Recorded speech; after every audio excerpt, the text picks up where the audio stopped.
तो चंद्रशेखर के मुंह से बात निकली तो विवादास्पद, मेरे निहवा काटने पर 10 करोड़, जरा करीब विचार करिए। मेरे निहवा की कीमत 10 करोड़ है तो गले की कीमत कितनी हो सकती है? आखिर क्या बोल दिया? अभी लाल बाबू बोल के गए। और सत्य से कितना दूर भागिएगा?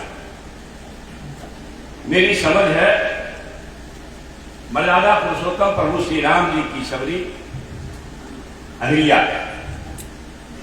या भगवान श्री कृष्ण जी के सुपथ भगत के संतानों को जब तक आप तिरस्कार से देखेंगे, मंदिर में आज भी प्रवेश रोके जाते हैं। मुख्यमंत्री तत्कालीन मांझी साहब गंगा जल से धोए गए, तत्कालीन राष्ट्रपति कोविंद साहब को रोका गया। अगर सबरी के बेटा को इस तरह से रोकोगे भाई, तो भारत भूमि को ताकतवर बनाने का ख्वाब पूरा नहीं कर सकते।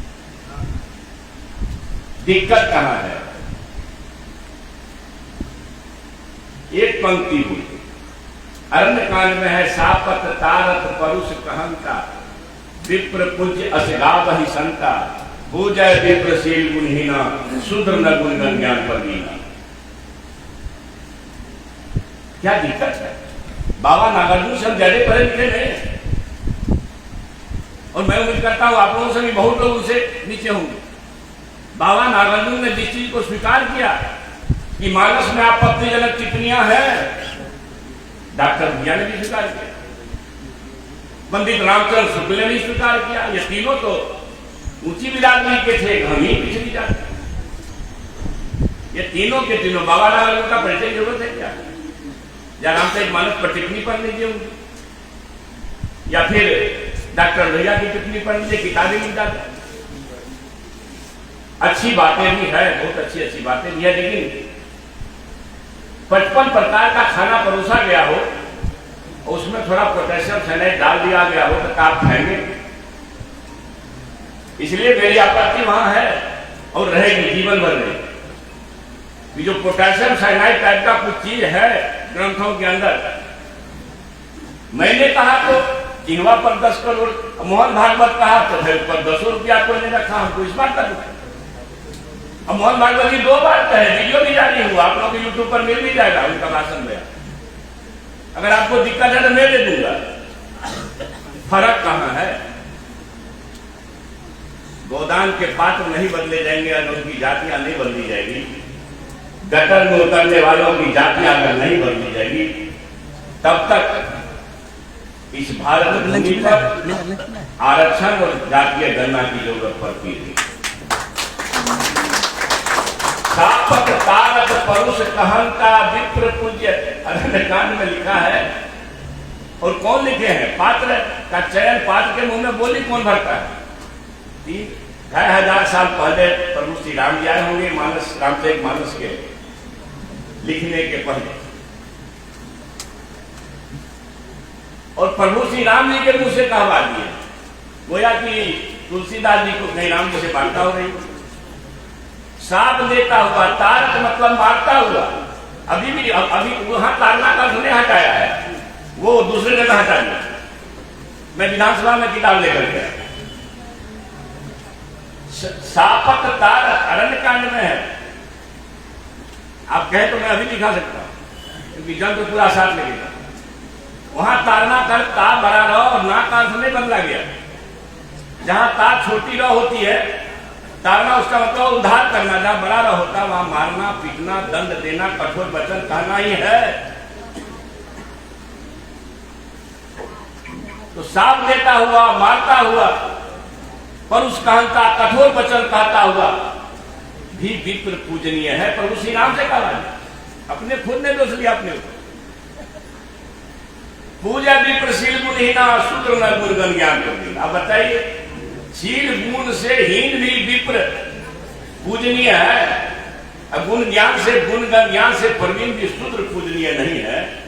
इस भारत भूमि से अकेला एक महान शख्सियत मनवाद द्वारा बनाए गए शुद्र अछूत जाति में पैदा होने वाले डॉक्टर बाबा साहब भीमराव अंबेडकर इस भारत भूमि के एकमात्र ऐसे इंसान हैं जिनको इस सदी का ज्ञान का प्रतीक कहलाने का गौरव प्राप्त हुआ।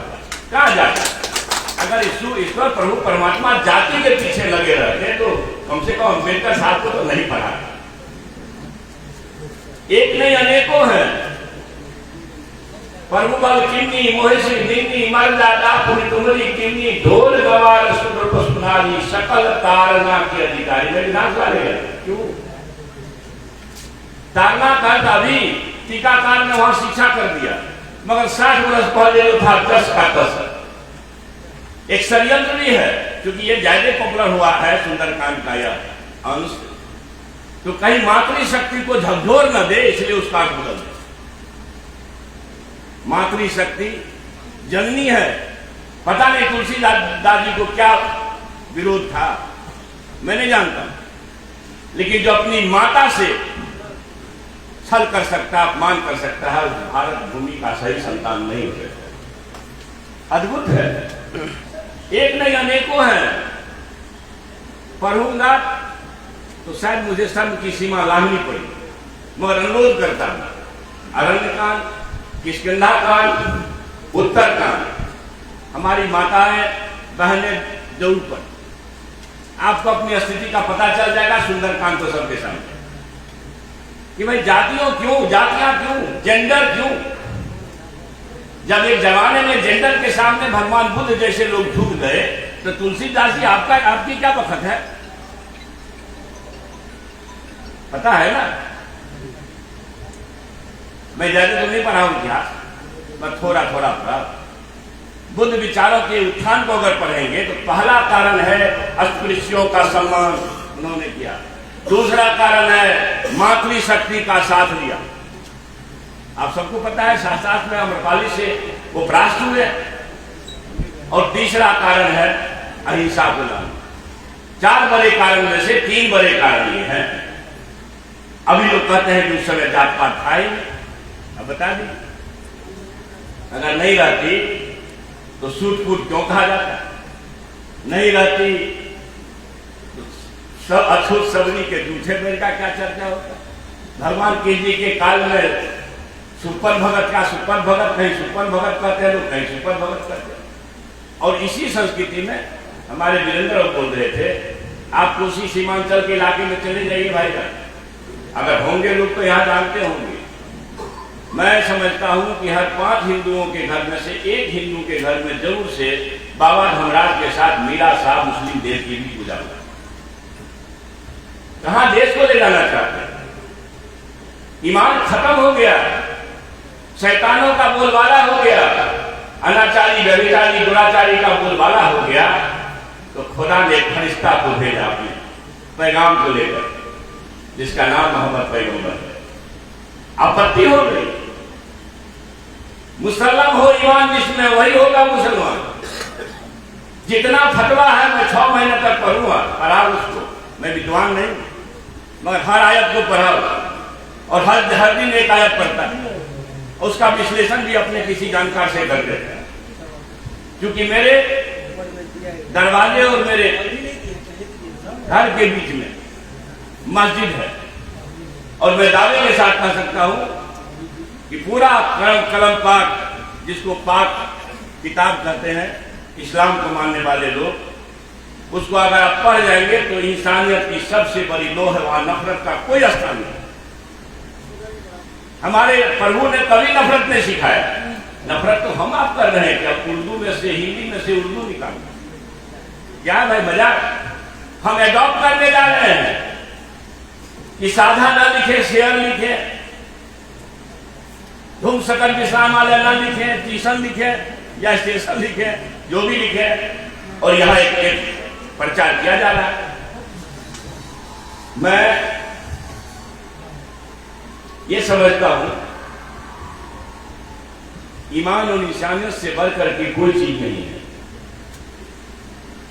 आपको ईश्वर ने, प्रभु ने, परमात्मा ने, खुदा ने पैदा किया है इंसान के रूप में, तो सनातन में ये बात सब से चलती आई है, बड़े भाग मानुष बन पाया। मनुष्य के रूप में पता नहीं कितना करोड़ मैंने योनि गुजरने के बाद लोग मनुष्य का तन पाता है। और ये 2 दिन के लिए मिला है, लाखों करोड़ों वर्ष में 150 वर्ष की कोई गिनती नहीं है मित्रों। इसलिए कि इंसान के रूप में मेरा विनम्र अनुरोध होगा, क्योंकि आप कम से कम 100 की संख्या में जागरूक श्रोता है कि हृदय से नफरत का भाव हटा दीजिए। जिस दिन जाति का भाव हटा दीजिएगा, नफरत का भाव हटा दीजिएगा, उस दिन भारत भूमि को ताकतवर बनाने से कोई रोक नहीं। इंसानियत को जिंदा करना आपको कहां नहीं मिला है। एक बेबस गुर्बत में जीने वाले लोग, एक दुखी लोग, आप अपनी क्षमता के अनुसार अगर उसकी मदद कर देते हैं, प्रभु परमात्मा खुदा ने आपको इसी के लिए पैदा किया है, नफरत के लिए पैदा नहीं। इसलिए जितना भी धर्मशास्त्र है, कहीं नफरत का बोलबाला नहीं है। धर्म की स्थापना की बात करिए, चाहे वो पाक किताब हो या हमारा गीता हो, चाहे जो रामायण में जो भी है। नफरत का बात वही लोग किए हैं जिनको समाज में को बांट करके अपनी दुकानदारी चलाना। हम उस राम के भक्त हैं जरूर, जो सबरी के जूठे बैर खाते हैं, मगर उसके नहीं जो उसके समर्थक उसके नाम पर व्यापार करते हैं, व्यवसाय करते हैं या मंदिर में जाने से रोकते हैं।